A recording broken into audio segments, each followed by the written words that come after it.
Welcome to another exciting edition of Mad Sports, brought to you by 409 The Heat Sports YouTube. I am your host, David Hicks, and my co-host, Lion Slayer James. Daniel in the Lions, Den James over here. Where's your mane you're going to wear? Oh, it was in the cleaners, and then I got a haircut, and it just didn't work out. They got clean, that's for sure. They did get clean. Well, I was actually... I hate to say this, but I was impressed. I like those words. By I the don't have to quarterback. say much. And that's about it. The rest of the team. It's Dak's team. I mean, let's be honest, man. If Jerry Jones doesn't pay that man now, Jerry Jones is an idiot. Because he's paying somebody on that team who still hasn't showed up to a game Well, the yet. receivers have. Gallup. That's not who he's paying, though. No, it's not.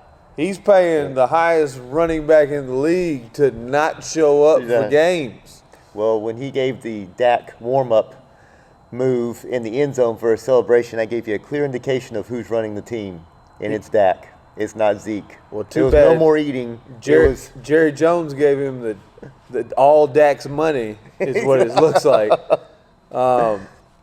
We can just start. Let's get into it, man, just because that's your team. Yeah, well, there's not, like you're saying, a 400-yard passing effort again. It's really good.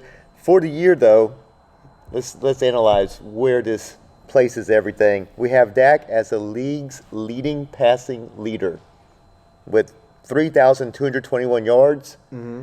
Then it's Phillip Rivers, Winston, Mahomes, and Goff. Which is funny because Goff sucks, Winston sucks, Rivers sucks.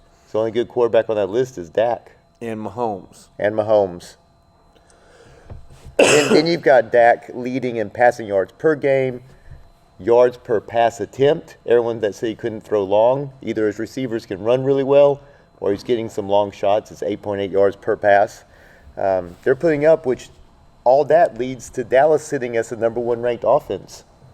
I must admit, man, I got to eat my words, man, and I hate to have a big old thing of humble pie steaming in here this week, but as you can see, not going crazy on you this week. Yeah, the table's really clean this week. Dak's the first quarterback in Dallas Cowboys franchise history, which will tell you even more because they've had some great quarterbacks. They have. To have 3,000-plus passing yards in the first 10 games. If you said that, you'd be, it's Staubach, Aikman.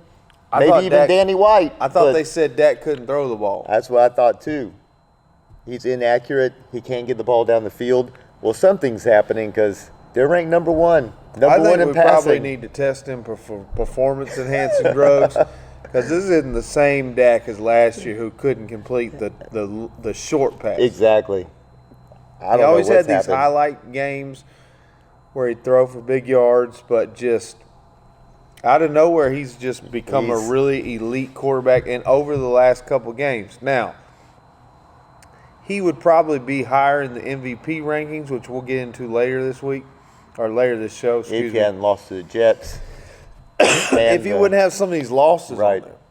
But, I agree with you. But it's not, to me, it's not coming down to him. No. What else can the man do? Because he sure can't run the ball. And neither can Zeke. 16 attempts for 45 yards and a touchdown. He's averaging 2.8 yards a game. He went from leading the NFL to just a middle-of-the-road running back. He had 2.8 yards. That's terrible. That's basically getting it and falling forward.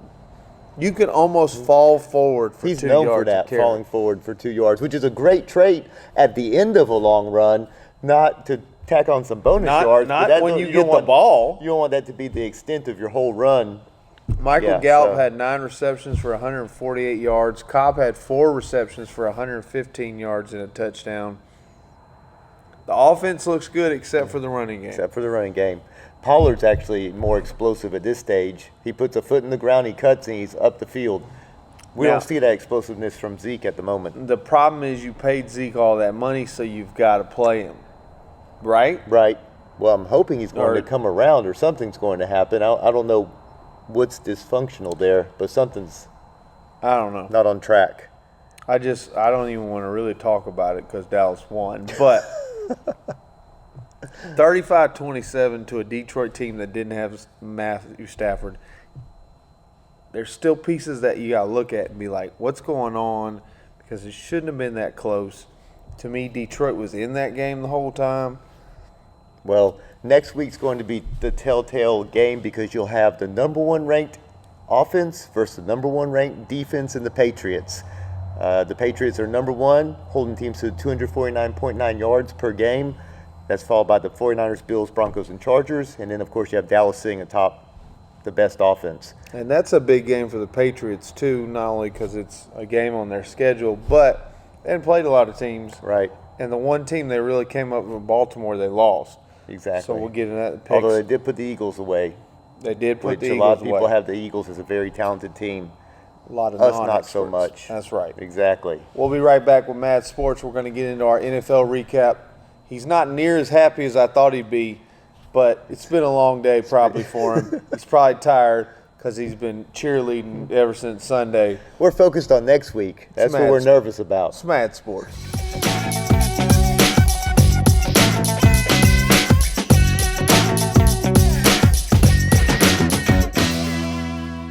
And we're back to the Detroit Lions Suck channel, better known as 409 The Heat Sports, better known as Mad Sports. Where there's only one team in Texas because the other team sucked as well. Got rolled. That would be our Texans. Look, Houston, it's the number 2 team in the AFC versus the number 3 team in the AFC. If you are what you claim to be year in and year out, I hear nothing but Houston Texans are going to be a Super Bowl contender this year. Look at the defense. Look at the quarterback. Look at DeAndre Hopkins. They don't show up for big games. And I realize they don't have J.J. Watt, but it wasn't a J.J. Watt issue. Not only that, but J.J. Watt is on the tail end of his career. They hadn't had J.J. Watt in 16 years. I'm just saying. He gets hurt every year. Thank you for donating and all, but I'm just saying. Let's be real. Yeah, well, Lamar had no problem with him. That's 41-7. Not even close. I was looking forward to a showdown between 2 MVP candidates all week. That's all we heard about. We saw the highlights. Well, it's supposed to be a shootout. From college and the shootout and these one two best team brought players. Their gun, the other forgot theirs. Watson was 18 for 29 with 169 yards. He probably ran for 169 yards backwards and sideways because the offensive line just decided, well, today we're not blocking. We're not. Either Baltimore's front line is that good, and they are, but just we're not blocking this week. Watson, I don't know if you made them mad this week or you didn't buy lunch for somebody or the gifts for the offensive line didn't come in on time or what, but, man, it was looking bad. And then Lamar Jackson does what Lamar Jackson does. Yeah, he throws for about 200-some-odd yards. And 4 touchdowns, and then runs for another almost 100. He's not when you look in the statistical categories of yards passing, he's like number 16. Right. He's no Dak.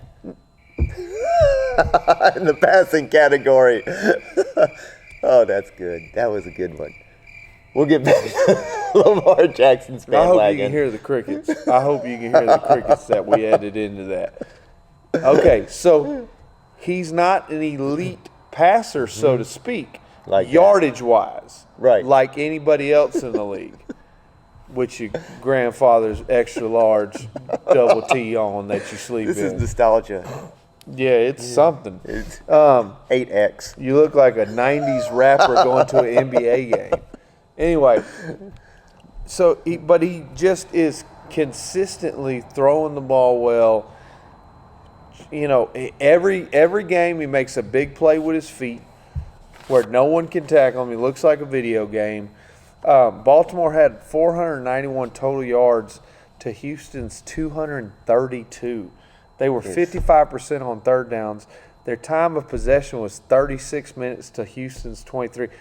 Houston didn't get off the bus. Exactly. Like I said, they left their air gun. They don't show up to big games.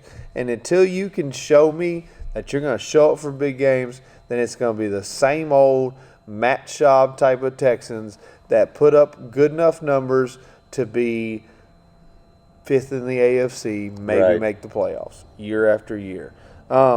Jimmy Garoppolo in San Francisco bounced back. They did. With a win over Arizona. But it took them to the end. Yeah, Arizona, you're like, okay, they won. But Garoppolo had 424 yards and 4 touchdowns. Yeah. That was a big game for him to bounce back after he had his happy very subpar game. Right, he was the week before. The week before. Kansas City wins over San Diego. No big shocker to me. But Phillip Rivers, once again, is putting up 353 some odd yards. You're like, wow, look at the yardage.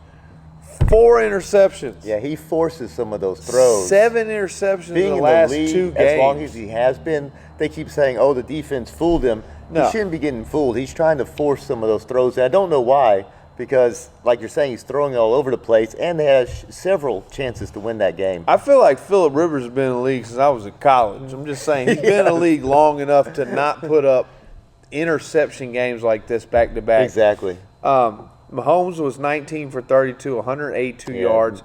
Subpar game. Subpar for him. But Travis Kelce is the fastest tight end with 600-plus reception yards, 450-plus receptions in NFL history. Yeah, he's the best tight end in the league currently. By far. Yes. And that is saying a lot considering what great tight ends have been through the history. Pats beat the Phillies. We talked about that earlier. Big game against Dallas next week. The Rams came in, beat the Bears. Again, the big news about that is they benched Trubisky with like 2 minutes to go. No injury, apparently. But then they claimed something about his shoulder or his taint or something like that. I'm not sure. It was something weird, something in there. He said paint. I said he ain't the type of quarterback we expected when he was drafted. That's what I said. He was going to be painting the bench. Yeah, and he ain't part of that draft class that he should have been drafted so high. Remember, they jumped up to get him. They did. Someone wasn't paying attention. They saw something that wasn't there. That wasn't there at all. They saw ghosts like Darnold. Yeah, they saw. They should just thrown the helmet at him instead of the Browns game. Anyway, besides a helmet being bashed in somebody's skull, it wasn't that exciting unless you were a Baltimore fan or a Dallas fan. I was kind of bored with the NFL this week. I usually don't say that. Well, your picks showed that you were bored as well. Yeah, my picks said the same thing. And with that note, we'll be back.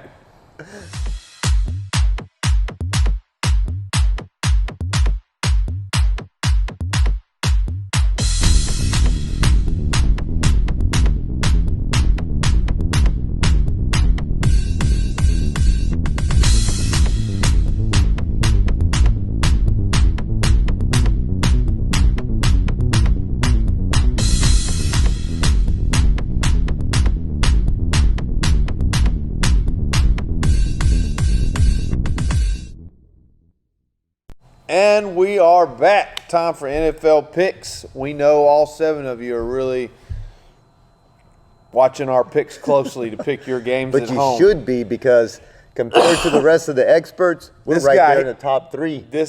Speak for yourself. Yeah. This guy over here. You take all the experts from ESPN, Fox Sports, name them all. I'm currently sitting in 3rd place, 2 games out of 1st place on the picks. 12-2 this past week, which tied for 1st place out of all the experts. James A. Smith over here. So if I'll toot my own horn there.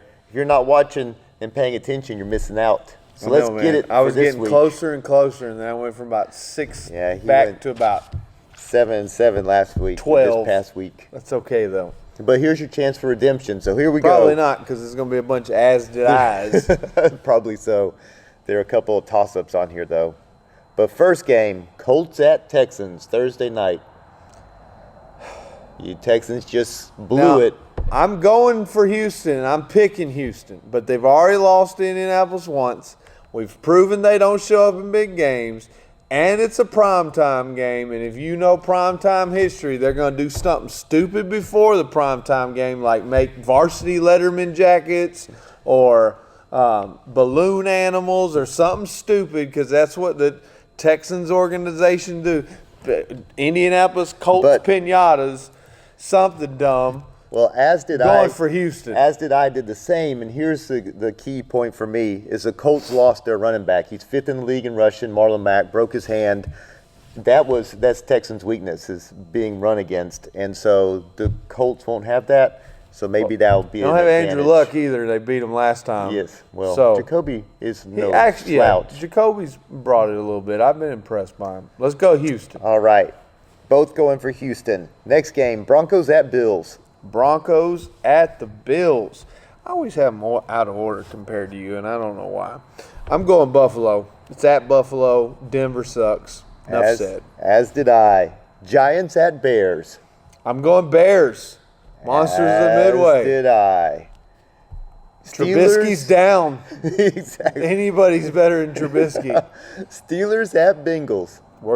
Come on, man. The Bengals can't lose them all, can they? Yes, they can. No, I'm picking Cincinnati. Are you? Let's go. This is the best shot they have. It's the best shot they have. Is Rudolph even playing? That's what I'm saying. It's at Cincinnati. They're thinking the same thing. We can't lose them all. Going Cincinnati. Another loss for David. Probably. So go Steelers. You heard it here first. Yeah. Dolphins at Browns. Going Cleveland. They've been a little bit more awake. They have. In the last few games. They still suck, but they don't suck as bad as the Dolphins. Even though the Dolphins have 2 wins now, but still Browns better. Okay, here's an interesting one. Buccaneers at those resurgent Falcons. I was just about to say resurgent Falcons. I'm going Atlanta. I am too. They beat New Orleans and they beat Carolina. They're just going through their division. And I'm sorry, Tampa Bay. How is Winston one of the top 3 quarterbacks in the league? I don't understand. It's ridiculous. But well, he's not one of the top 3. He just happens to have a lot of yards. Well. And we'll make a distinction there. Yeah, that's true. Panthers at Saints. I'm going Saints. Are you really? Because I know better. Because the Panthers are his team. Are my team for sure. The hat's right there. I'm from the hometown. Okay? Charlotte's where I was born and raised. This is a strong statement. But I know without a shadow of a doubt, this is my lock of the week. It's a lock if he's picking over the Panthers. The Saints are going to beat Carolina. There we go. We both have the Saints. If Carolina wins this, I'm so happy for y'all, but I'm mad at the same time. I'll be like, really? Well, I'll start picking them against them every week then. Exactly. Seahawks at Eagles. The Seahawks, I'm going with the Seahawks. It's the Birds, as did I. I ain't making up no headway, even if I get things right this week. Yeah, you are. If you get those Bengals over the Steelers, that's +1. Oh, slow down. +1. Lions at Redskins. I'm going with them Redskins, baby, because Detroit let me down. Yeah, but it was against the Cowboys. All right, I have the Lions. Well, good for you. Raiders at Jets. I'm going Raiders. As did I. Jaguars at Titans. This is a coin flip. Yes, and I flipped it, and heads was Tennessee, and I'm going Tennessee. Are you? Okay, I have the Jaguars. Perfect. That's what I was hoping you'd say. Nick Foles coming back. We'll see what happens. Cowboys at Patriots. I already know who you're picking there. Duh. David's going to have the Patriots, and I'll have Cowboys. See, he's not smart this week. See how I went against my team because I'm an expert? Yeah. Patriots have a good defense, but Dallas has a lot of weapons. Yeah. And their offense isn't generating a lot, so they have to keep up. You're right. Packers at 49ers. I am going – this, to me, is going to be the biggest game of the week. I agree. Well, maybe Patriots, you Cowboys. Like Patriots, Cowboys. I just don't really care, but it's going to be a good game for the rest of the country. I'm going Green Bay on the road. You're a Packer. I'm going 49ers. Okay. And the last game, Monday night, we have the Ravens at Rams. I think the Rams will stay rolling. I don't see the Rams having anything for the Ravens. Oh, okay. So you're going Ravens. You had me a little worried Ravens stay rolling? Oh, I thought you said Rams stay rolling. What do you say, producer? He said the producer says. Oh, we'll check the tape when it 100%. When they're editing, and he said, "Oh, never mind." He said, "Ravens stay rolling." Rams stay rolling. I was like, rolling downhill. That's all right, because when they edit the tape and they go, "Oh, never mind," they were both wrong. It's cool. Ravens stay rolling. Rams We're both lose. Ravens. Well, I gained 2 games, maybe. Not at all. He loses 2 more games. Whatever. Let's get to trash because I'm in a trash mood now. We'll be back. Hey, look, it's David here and Richard. We just want to tell y'all real quick, Mad Sports is going to be one of the sponsors. Every year, I do the Make It Matter toy drive with my DJ partner, DJ Hug. We used to do the Make It Matter show together, and for 4 years now, we've done the Make It Matter toy drive here in Port Arthur at the Walmart. This year, it's December 7th. It's going to be a big sponsor this year by, of course, Mad Sports, our show. The main sponsor is the Fit Lab out of Nederland, Texas, Rose Gold Designs, DJ Man TV, and 409 The Heat Sports. All in association with Toys for Tots and Walmart. Every year we get together and we do this Make It Matter toy drive to just give toys to kids that are not going to have a Christmas. All over America and all over the world, there is kids that won't have a Christmas unless we help out. So it's something that was on my heart years ago to do. So every year now we do the Make It Matter toy drive. So this year it's December 7th. It'll be at the Port Arthur Walmart off of Twin City Highway. Starting about 10 o'clock. All you got to do is bring some toys out. If you want to bring a cash donation, we go in as we get and we buy more toys. We'll be out there till about 5, 6 o'clock, about dark. Just come out and hang out with us, man. We'll have some food out there. We'll have some candy and stuff for the kids. DJ Hug will keep it live with music, and I'll be doing what I do best, and that's talking mess on the microphone. We hope y'all come out and join us. It's our 4th annual Make It Matter toy drive. We are back. It's time for my trash of the week. I can't wait to see who's going in the bucket. It's easy money tonight, man. First of all, we start off with the person that's been there the most, the team that just won't come off, the 0-10 Cincinnati Bengals, even though I'm picking them this week, and I'm hoping they're going to get off the trash pile. After that, your favorite team next to the Cowboys, the Redskins, 1-9. 1-9. You said you were hoping they'd stay on the trash pile, the entire team. 1-9 will keep you on the trash pile. Another one of your favorite teams, the 2-8 New York Giants. Yes. It's a strong NFC East. Why not let Eli come back? You're not doing any worse. At least you got a Manning on the bench. Manning can't get off the bench and you're 2-8? Might be time to retire, man. I'm just saying. Trash. The Miami Dolphins. You're still 2-8. Still 2-8. You're still trash. Still trash. No Fitz magic there. No Mitts muffin. Trash. The Carolina Panthers. Your home team. Are 5-5. Middle of the pack. Middle of the trash is what they are, because that's not the team we expected this year when they started out. No. I get it. Cam's hurt, but where's my defense at? It's over there in that trash pile. And you, Mr. Kyle Allen, 0 touchdowns and 4 interceptions on Sunday. Oh, he's going to take Cam's spot. They should trade Cam. Cam should be out next year. No, he shouldn't. Cam with a person healthy is still way better than Kyle Allen.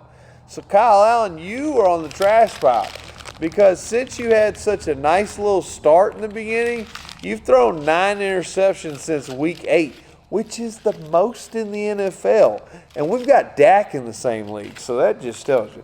Anyway, yeah, that was. We're gonna let that slide. That was a slide. That was a low blow. Phillip Rivers. Speaking of trash quarterbacks and interceptions, you've had 7 in the last 2 games. I guess you were like, I don't want Kyle Allen to have all the fun. Let me go get my name up in lights with him. 7 interceptions in 2 games.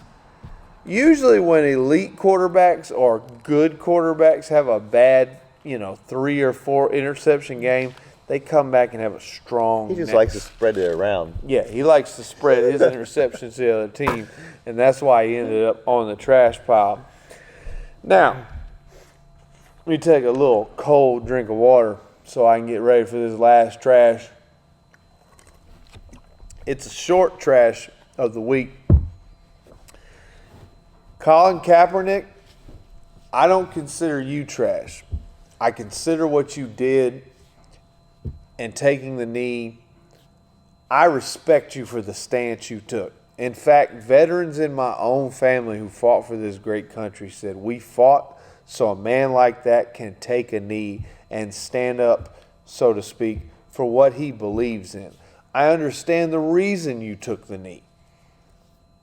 All that being put aside, now you've sued the NFL, you've got a settlement and paid by the NFL, you've got money from Nike, you've still pushed your agenda. All these things have gone, so to speak, right for you, but you still claim to be blackballed.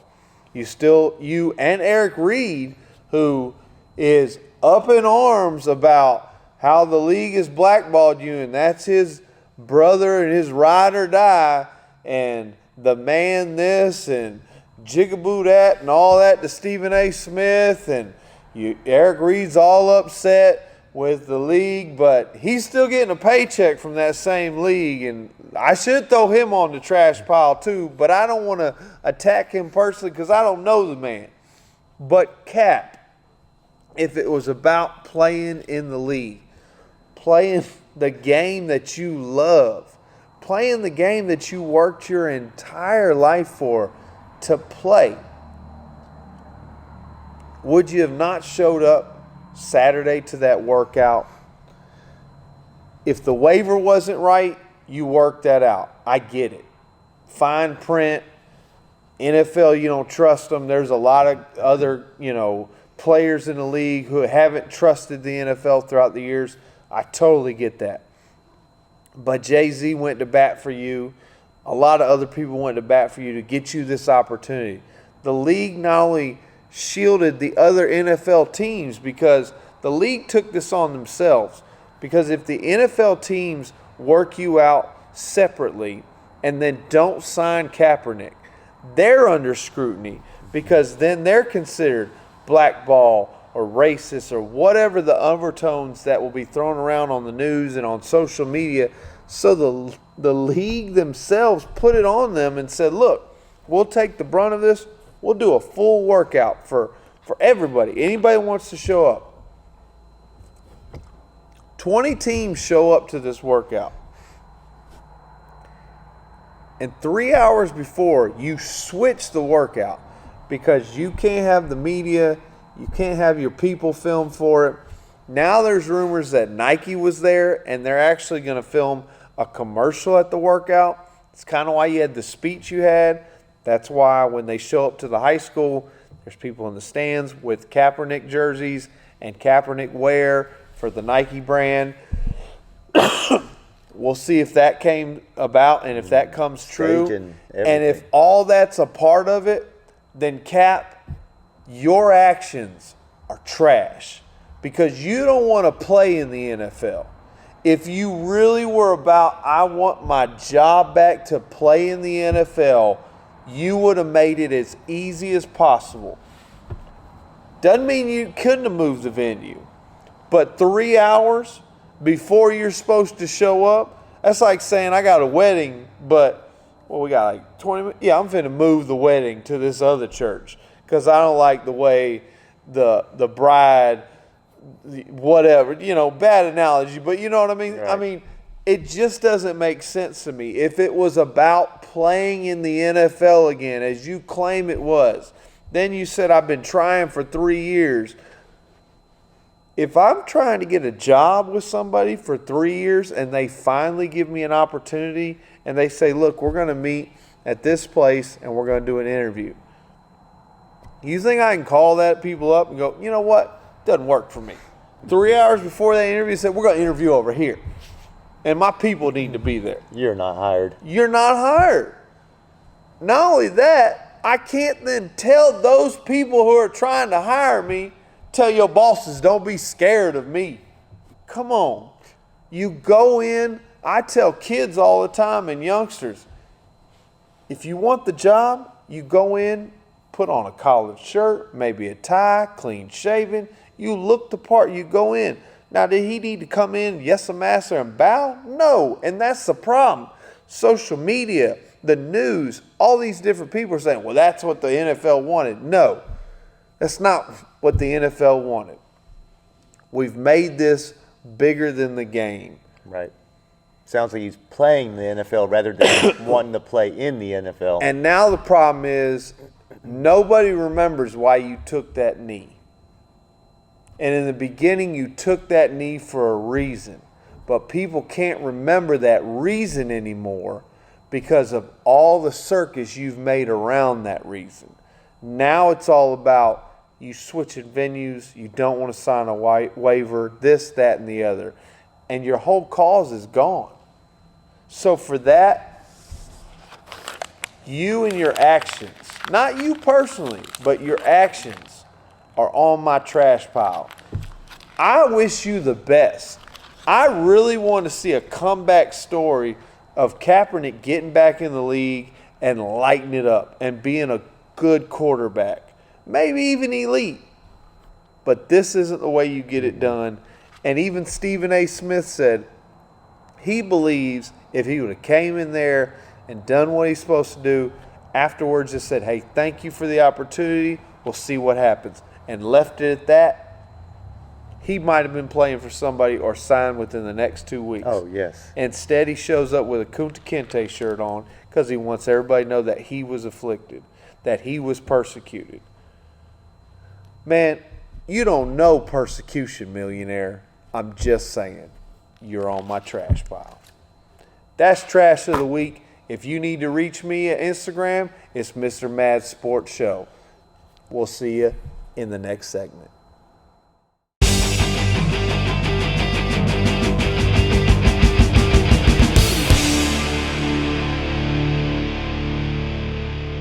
Back, a little more NFL talk here on Mad Sports. We are talking MVP. We gave you our top 5 power rankings last week, and it was such a good, I believe, segment, and we had a lot of people talking about it. The internet was abuzz, as they say. So now let's give them our MVP top 5, man. I'll let you start this week. Okay. Number 5, I have McCaffrey sitting there, the only non-quarterback in my list, only because MVP stands for most valuable player to your team. Yeah. And the Panthers' only player at this point is McCaffrey carrying them. I mean, he has 1,059 rushing yards, leads the league in rushing, and combine that with 517 reception yards. So that's pretty strong. So I still have him in the rankings. I don't think he's going to win it, no, but I still have him in contention, and that's my number 5. Well, I have a brother from Pennsylvania, and his name is As Did I. He's related to your cousin, as did I. My number 5 also is Christian McCaffrey. He's the first player in NFL history with 1,000 rush yards and 500 reception yards in the team's first 10 games. As did I said. I mean, 3 touchdowns for catches, 500. I mean, there's not much more you could say. He's easily their most valuable player because he's their only player, and he's putting up gigantic numbers. He leads the league in rushing. Christian McCaffrey's my number 5. Your number 4. My number 4, and we've already talked about him today, so we won't go into much detail, but Dallas's most valuable player for sure is Prescott. Okay, no, that's it. I thought you said highest paid. Highest paid. The only non-quarterback I have in my list was McCaffrey. Gotcha. So we'll make it simple for you. Gotcha. Dak. Number 4. Well, I actually have Patrick Mahomes at number 4. 2,800 yards passing in the air, 19 touchdowns, 65% completion ratio right now. Besides, I think if he wouldn't have gone down with that small injury earlier in the year, it kind of threw his year off a little bit. I think he'd be even higher in the rankings right now. But when I watch him, the game's so at ease with him, man. He just tosses the ball around. He's a true talent. He's my number 4 in my MVP. At this point, I don't have Mahomes in my top 5 simply because, as far as most valuable player, they have Hill. They have so much talent and speed on that team. I'm with that. But he's sitting right outside. Number 3 for me is Rodgers, Aaron Rodgers, Green Bay Packers quarterback. I have him sitting at number 3. We know. He's been great. Which is Aaron There's not much to say. It's Aaron Rodgers. Again, every year he's in the running for MVP, and again this year he is as well. So I surprisingly have Dak Prescott at number 3. They fall off the bench. Almost. As you can tell, we were so cold in here last week. I found out that hell had frozen over. Just looking statistically, this is a special segment. With this, like your favorite show. No wonder you wore your triple XL Cowboys jersey. It's big enough for the shoulder pads. 3,200 over 3,200 yards passing, 21 touchdowns, and 67% completion ratio. I mean, it's his team. They have nobody. I mean, they don't have anybody else, but it's all or nothing with him. I agree. If he plays well, they win. If he plays okay and the D doesn't show up, they lose. Right. And it's all on Dak right now. So he's their most valuable player, and I've got him as number 3. I'm very impressed with your list there. Okay, number 2 on my list is Wilson with the Seahawks. A lot of people have him as potential first on their list, but I have him as number 2. He definitely leads that team. He's the field general, putting up great numbers, driving them to victory. It's all on Wilson. As did I. All right. This is a very easy list so far. Yeah, he's 68% on his passes. He's got 23 touchdowns and only 2 interceptions. What more can you say? I mean, that's not Phillip River type numbers or Allen. You're not losing the game. No, when you've only thrown 2 interceptions and we're week 12 or 13, that's outstanding numbers. And he does it on his feet. He does it when it matters. Russell Wilson's my number 2 as well. All right. And easy list. Number 1 on my list is Jackson with the Ravens, 2,258 yards of passing. I think you copied mine. 19 TDs, 788 rushing yards, putting him in 10th. Not 10th for QBs, 10th of all rushers. That's all running backs. He's 10th running back in the league. 6 rushing TDs, and as you mentioned with Wilson, he has no interceptions in the last 5 games. And he's only got 5 total for the whole. It's like something clicked with him because I have him as number 1 too. Something clicked about game 3 or 4, and either he started believing in himself or the team started. Something clicked, and they've been clicking ever since. And he's throwing 70%. Exactly. I think it's a no-brainer. Currently, if the season ended, it's easy. Well, we got a lot of season left, but I don't see them stopping. I really see them at least making a strong case for AFC Championship, if not a run all the way to the Super Bowl. I agree. And he is leading the charge. And if they do finish the season as strong as they are right now, I think it's hands down the easiest pick for MVP we've had in a long time. Absolutely. I give it to Lamar Jackson. And honorable mention last week, to me, easily, I'd have thrown Deshaun Watson in this group. Oh. Last week. Well, he didn't make it. He didn't make. Well, for even me, in the top 5, I have because he's several sitting just outside. Cousins with the Vikings, Mahomes with the Chiefs, who's on your list. Deshaun Watson last week was bad, but we'll see if he continues to trend from previous ones. And then Michael Thomas, a receiver for the Saints. I'd throw phenomenal numbers. I'd throw Dalvin Cook somewhere in there as well. I agree. I almost he's had an amazing. If he wasn't being overshadowed by McCaffrey right now, but as you said, he's not the most valuable player on his team. Exactly. That's why I had Cousins. So I couldn't take. I had to take one Viking, and at this point, surprisingly, Cousins has been putting up the numbers. Ever since somebody said he wasn't any good, he's shown them. Showing up. You gotta love it when you start hitting jump shots after a dude said you were sorry. We'll be right back, Mad Sports.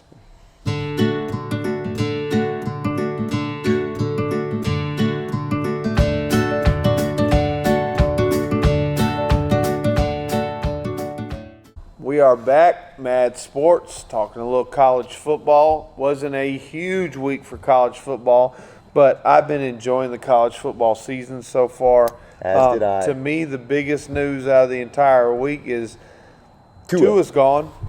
Yes. Next.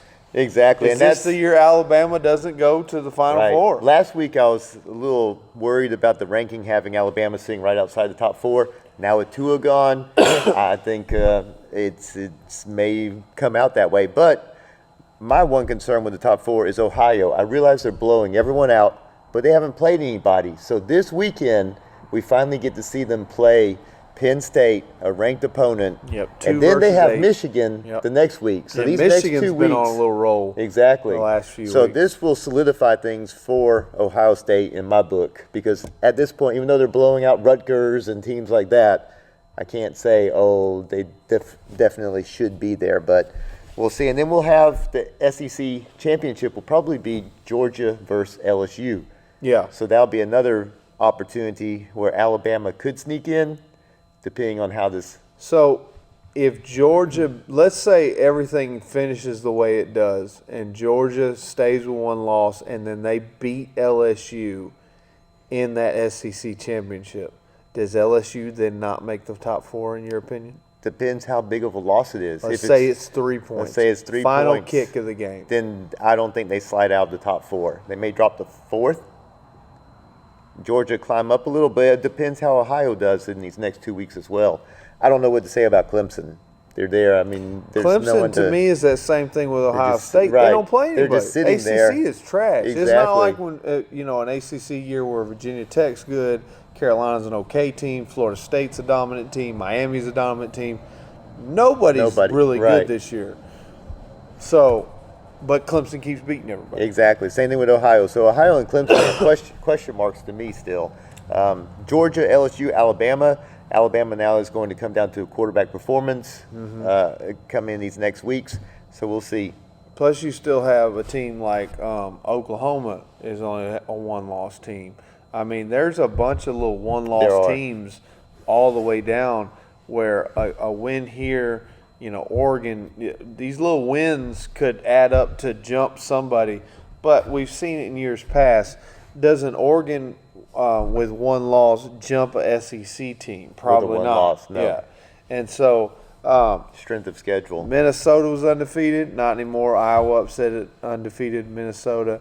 Oklahoma came back to beat Baylor, who was undefeated in a Baylor shootout. threw that game away. They were down 28-3. Exactly. They gave it away. They could have been knocking on the door of this playoff had they won that, especially with they have Texas this week, which is still. If Jalen Hurts doesn't have that one loss on his record, I believe he's higher in the contention for Heisman Trophy, and I still think he's in the running. But as long as LSU stays undefeated, I think it's Burrows. Absolutely. But Hurts had 297 yards passing, 4 touchdowns, and another 114 yards rushing, while Burrows, they destroy Mississippi 58-37, 489 yards, 5 touchdowns. He's thrown 3,600 yards, 38 touchdowns, and 6 interceptions for the year.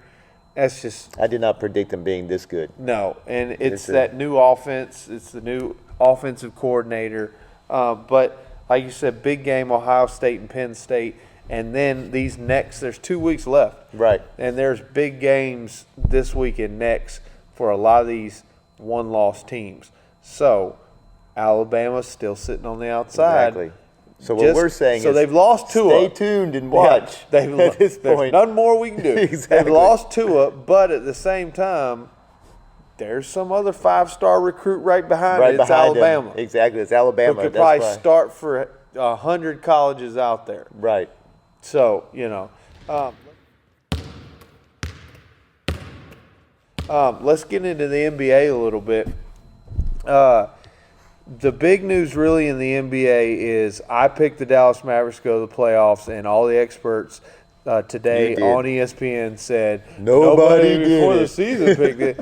But Luka I said a few weeks ago, could be top 5 by the end of the year. He could be top 5 in the NBA He's already right top now. 5 right now in my book. He's almost averaging a triple-double, if 6 not averaging triple-double of the season. Second youngest in NBA history. Beside LeBron James. Right. He is balling. That team, they've lost a few games that they shouldn't have, like to New York and some things like that. So the team itself still got to gain some chemistry. They're going to be middle of the pack in the West, I still think. But he has come out as just a huge player. He's the 4th player to be 21-year-old in the MVP voting. In the past, Tim Duncan was 21, finished 5th in MVP voting. LeBron James at 21 second, and Kevin Durant at 21 second. So Luka is sitting right there with a chance to be with those names. He's very impressive. Let's talk about Portland. They signed Carmelo Anthony. In fact, I saw tonight he hit his first shot he put up. It was a 3 in transition. Looks great. He played 24 minutes, 10 points, 4 rebounds tonight. So that's a good start. And the Blazers are a middling post-up and catch-and-shoot team, which is to Carmelo's forte. What team? A middling. No. What team did you say? Trailblazers. Did I say something wrong? Sound like the Pacers, but we'll check. We'll check the tape on that. I don't think Pacers came out of my mouth. I said middling post-up and catch-and-shoot. I said Blazers. Okay. I'm pretty sure. But so that's his forte. So I think he's going to help spread the floor, and I think he'll be an asset to them. It gives him a legitimate big 3 if we see. But 75% of the good Carmelo. To the Trailblazers' credit, as long as they can cut him at any point before January 7th, and they never have to pay him. Now, for us regular folks, he's making $14,490 a day. A day. Most of us can't make that in half a year, so he's my question is not hurting, but it's not his offense because I feel like he is still an offensive threat. Even at 40, I feel I'm an offensive threat because you don't lose the jump shot. It's like riding a bike, you just ride it slower. Right. But the problem is, can he guard other small forwards in the league? Can he guard other stars in the league? Because Cullum, whatever, CJ Cullum, and my mind went blank, the other guy for their team, they can't guard a LeBron. They can't guard the Greek Freak. So who do you put on them? Well, they still lost to the Pelicans tonight, so it kind of shows you. Brandon Ingram. Right. There's small forwards out there, which the Greek Freak's kind of a point forward. But they're these small forwards, Jimmy Butlers. These guys have to guard. So Carmelo, who are you going to guard? You can't guard Harden. Right. You can't guard a Westbrook. You can't guard a Paul George. These guys are going to light you up on defense because he was always a defensive liability, and now you haven't played. Depends how they use him in the lineup. In and out off the bench, I don't know. I mean, he started tonight, though. 24 minutes tonight. That's so significant. You're looking for him to not – it wasn't like when he went to Houston last year. There wasn't much load management there. Yeah, for sure.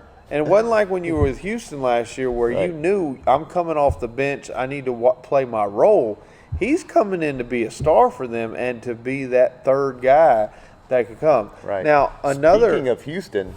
Well, I want to get into Houston in a minute. Okay. Because we have some fan questions this week, and one of them is in regards to Houston. So let's not touch Houston we'll yet. table Houston for a moment. I will ask you this. Why isn't Jamal Crawford signed by anybody? Jamal Crawford is a pure scorer off the bench year after year after year. Even last year, he will give you 12 to 15 points no matter who he's playing for. He's instant offense. I would say look for him to sign with a team before the playoff run, maybe after the All-Star break. I just saw the other day that he wasn't signed to anybody yet, and it makes no sense to me. Mavericks or Houston would be a huge fit for him because of the way he puts up numbers. The Lakers look like they are for real. Right now, the Lakers are in first place of the league, and the Celtics are number 2. But, the Lakers are 1, Celtics 2, Bucks 3, Nuggets 4, and Rockets 5th. But I don't think the Lakers can stay ahead of the Rockets the way they're playing. Well, it's going to come down to injuries. I think can Anthony Davis and LeBron both stay healthy for the year? Right now, LeBron looks great. Dwight Howard looks great. I think Jamal Crawford would be a big fit for them, too. I'm telling you, Jamal Crawford's going to play a piece somewhere. You heard it here first. Put that to the side. He's the missing link for somebody. That's right. And David's missing link. David's missing links. I told you about Luka. Now I'm telling you about Jamal Crawford. Jamal Crawford fantasy players. You need to pay attention. He's signing to somebody, and he's going to make a difference. He's throwing you gems. Well, we've got a new segment when we come back. It is called Fans Questions. Some of our fans have hit us up on Instagram and have sent us some questions, so this ought to be fun. We'll be right back with fan questions here on Mad Sports.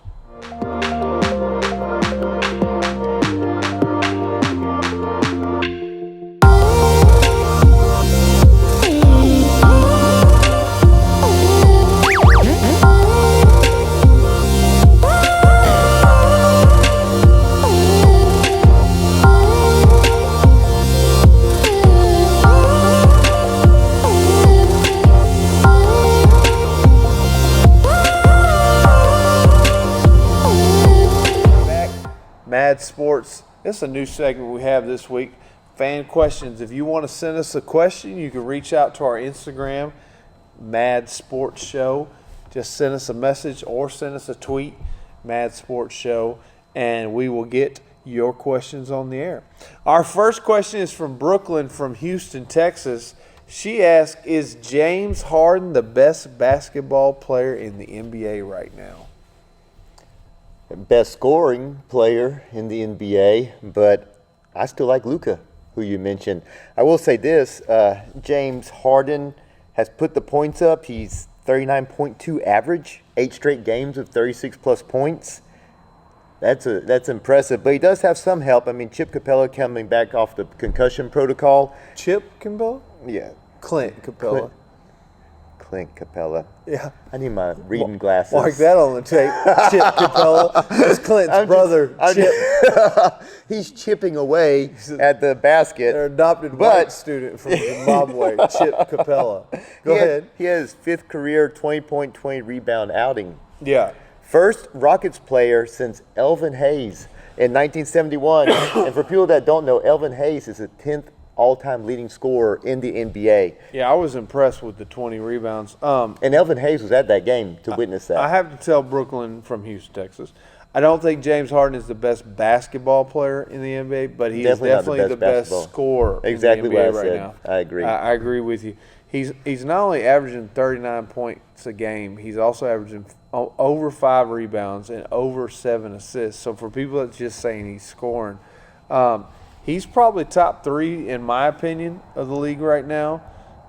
He's definitely underrated, the way people talk about him. They're 11-3. They're second in the West. Right now, the mix of him and Westbrook, the experiment for your small package, is working. Now, it's early in the season, but you cannot stop him. No. And I heard somebody down the other day because they're like, well, he had 40 points, but he put up 40 shots.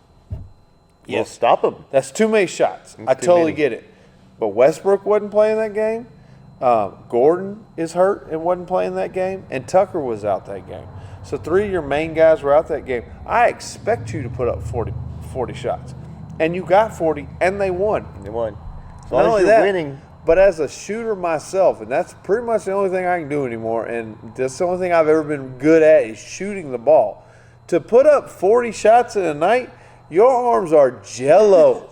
You put up 10 shots in a row and tell me your arms aren't sore and jello. To put up 40 shots and to stay consistent and hit those shots, get to the line, take the physical beating he has, get the rebounds, assists, push the ball, his dribbling, that takes a lot out of you. Yeah. He is – Tracy McGrady said at the beginning of the year that he could average 40 a game. And that would be incredible. It would, yes. Especially from the guard role. He has a dinner bet on that, by the way, with his co-host. I mean, I'm impressed. Is he the best player in the league? No, but the question at the end of the year is if he wins another MVP, and let's say they either win the title or at least get to the finals this year, do you have to start talking James Harden as one of the all-time greats? That's a question to put toward the end of the year. But is he going to be mentioned as one of the all-time great guards up there with the Isaiah Thomases? Oh, right. Just guards. Go. I thought you meant players overall. Well, if he keeps going, guards, I mean, the way he plays, you get another 7-8 years out of him. Oh, well, now you're that's true. His trajectory, he's only gotten better every year. His trajectory in the last 5 years, on course. It's been ridiculous. Right. So he went from a 6th man of the year type player to going to the Rockets to being a good player, to being a great player, to being one of the elites. Yes. And now to be top 3, he's only gotten better. If he sustains this, he's definitely in the discussion. He's got to have a ring sometime, I believe. I believe that too. I think he needs to get a ring or at least show up more in the playoffs to be mentioned in the elites I agree. of all time. Yeah. To all time, you're going to need one, if not multiple rings to be in that discussion. But as far as his play currently, he's on a trajectory. He's fun to watch, man. I tell you what. Our second question comes from St. Louis, Missouri. Mr. John Cole writes to us. This is controversy, especially around here, and I think it's funny that this is probably a Cardinals fan who wrote this. If the Astros indeed stole signs during their 2017 World Series run electronically, should they be stripped of the title? Got a trash can to beat on for this? Should they be stripped of the title?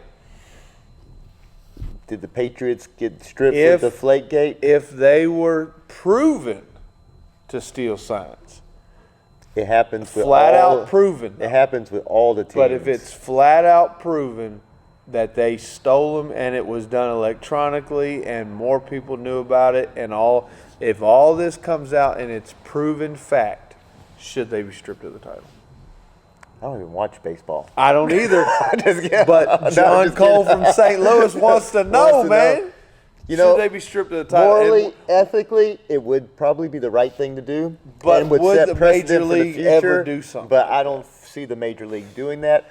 I mean, did they do it in the championship game? Were they one of the best teams? Did they do it? Did they? You got they played 1,342 games this year. You got tipping pitches. You got so pine tar. You got. There's so much cheating that goes on in baseball. Baseball has been known Baseball's a cheater sport. Exactly. The only time they ever stripped a title was when the whole team bet on the team and blew the game. And we're way back in the 1920s, 30s there. So and we made a Field of Dreams movie because of it. Maybe we'll make another Field of Dreams 2. If you steal the signs, they will come. So I don't think they'll be stripped of a title. Should they? Maybe. I don't know. But I don't think it's going to happen. But Cardinal fan, I understand. Exactly. He didn't say he was a Cardinals fan, but he is from St. Louis. And they hate the Astros. So our last fan question is from Bakersfield, California. Tony Allred writes, give us your prediction on the Deontay Wilder versus Luis Ortiz rematch this weekend. I believe that Wilder is going to win again. But I saw the first fight, but to me, this was a stupid fight for Ortiz to take. I mean, for Wilder to take. Luis Ortiz has only had one loss, and that's against Wilder. He is an accomplished boxer, and he's a pit bull in there. He comes to fight, and he gives you everything he got. The problem is, any fighter, any day, one punch can knock you out. Totally, but he almost beat Wilder in the last fight. He had him knocked out on his feet in the 7th round before he got knocked out in the 10th. This is a tough fight. And I don't believe Wilder is the type to overlook this guy. Looking forward to Fury. I've gained a lot of respect for Wilder once I kind of heard his story and I listened to more of his interviews. And he was on Rogan's podcast. Wilder's a beast, and he's got the right mindset. He's 42-0 with the one no contest, 40 of his wins by knockout.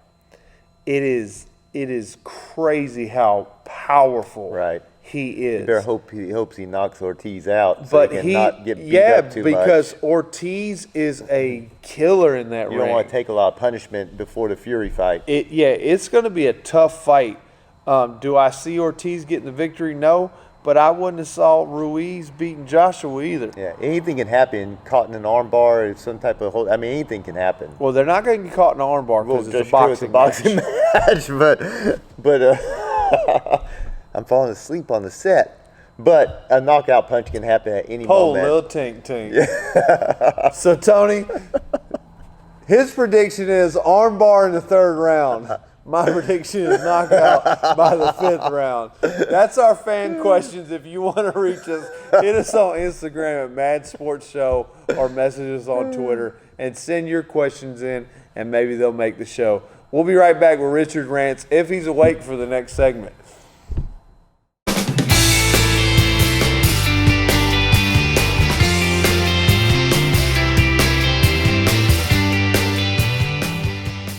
And we're back to the segment that you're all waiting for. That's why we saved the best for last. On Mad Sports. Armbar television. Armbar television. Went from boxing to the MMA in 2 seconds. We just switched those fighters over. That's how expert he is. Exactly. Just look at my predictions for that. For the NFL, thankfully. But here's something, as you were talking before, and several have mentioned this before. The players of the past could not compete with the players of today. You were just talking about being 4 years old and running the floor with younger guys and hanging with them, still putting the ball up. Technically 39, but I'm so close I say close 40. enough. It sounds better when I tell the youngsters I'm 40. That's true. Well, I pulled one player from way back to give an example of that player, and I'm not talking about just playing today's NBA, but a player that would still dominate in today's NBA. And I'm using Wilt Chamberlain as an example. He's a lot of people shake their heads, but let's do a comparison. Let's take Kendrick Perkins because he's from Nederland, where we're filming the show. He's 6'10", 270 pounds, a big guy on the court. Yes. Or how about Dwight Howard, 6'11", 265 pounds. Wilt Chamberlain, 7'1", weighed 300 pounds when he played with the Lakers. He's physically already larger.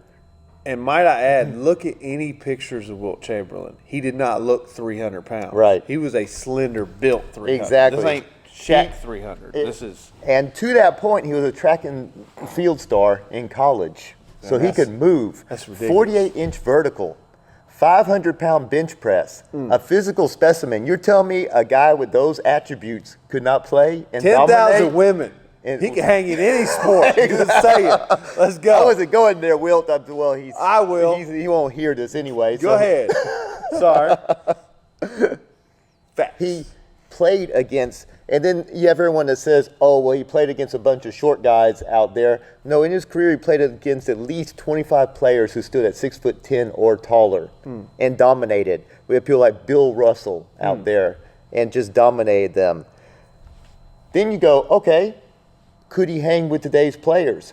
Well, one season, he averaged 48.5 minutes per game.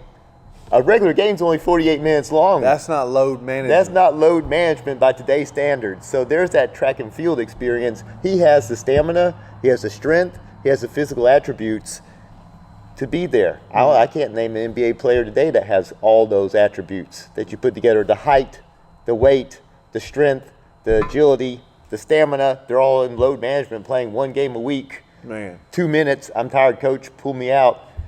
So you have Wilt, and he played both ends. A lot of people go, okay, well, he's a center.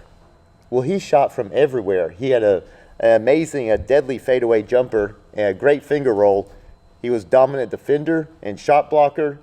They widened the lane to try to control him in the NBA. They changed the rules. They changed the rules. There was no three-point shot back then. And yet, he's still among the leading scorers. Put up 100 points on just 2-pointers because there was no three-pointer. You just talked about how hard it was to hit 10 shots in a game. He put up 100 points. 100 points. In a game. But beyond never that, been done. Still, to this day. Yeah, probably will not be done. James Harden, I'm sorry, but you're I don't not know, even man. halfway if there. If anybody does, it's my man Harden. He's going to put up 60 shots in a game.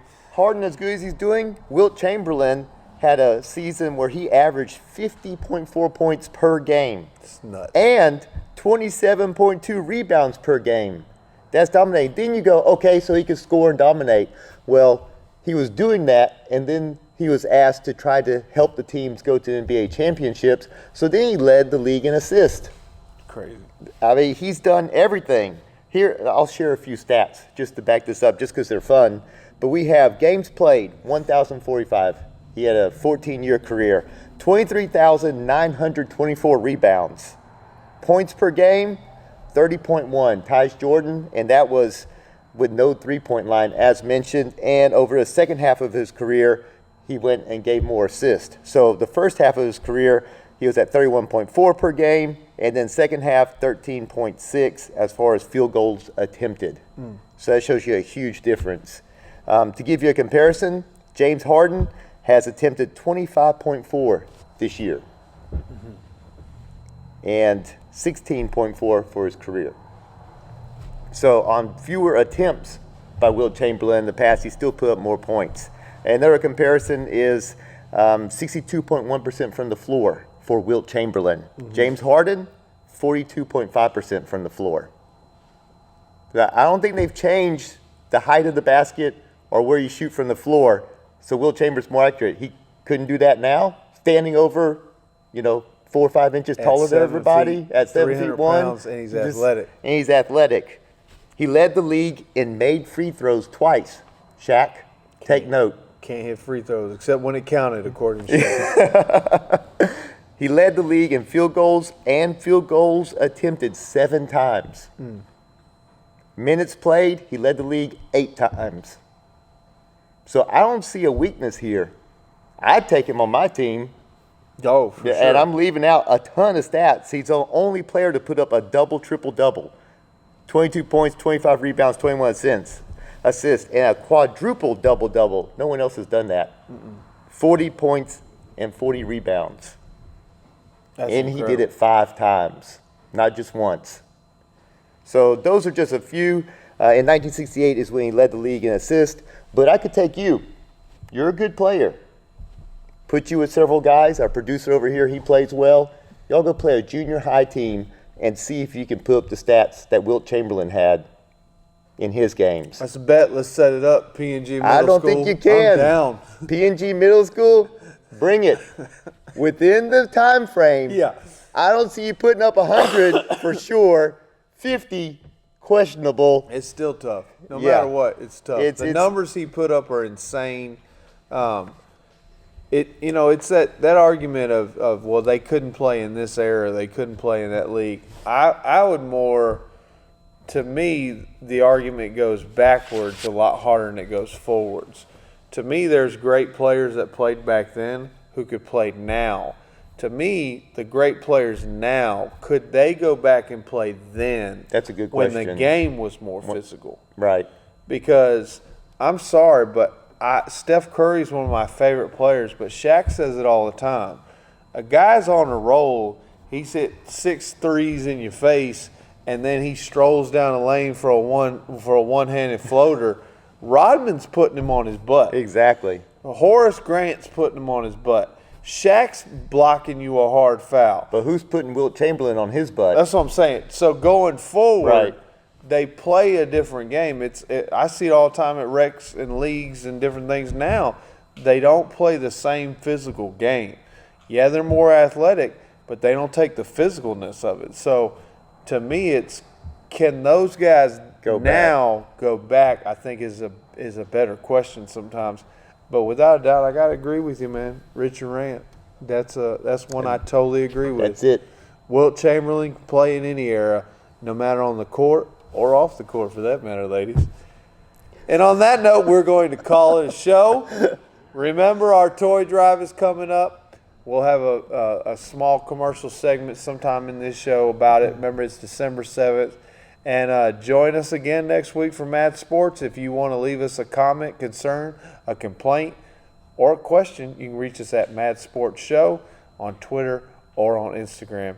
Y'all enjoy the rest of your week, and we'll see you next week here on Mad Sports.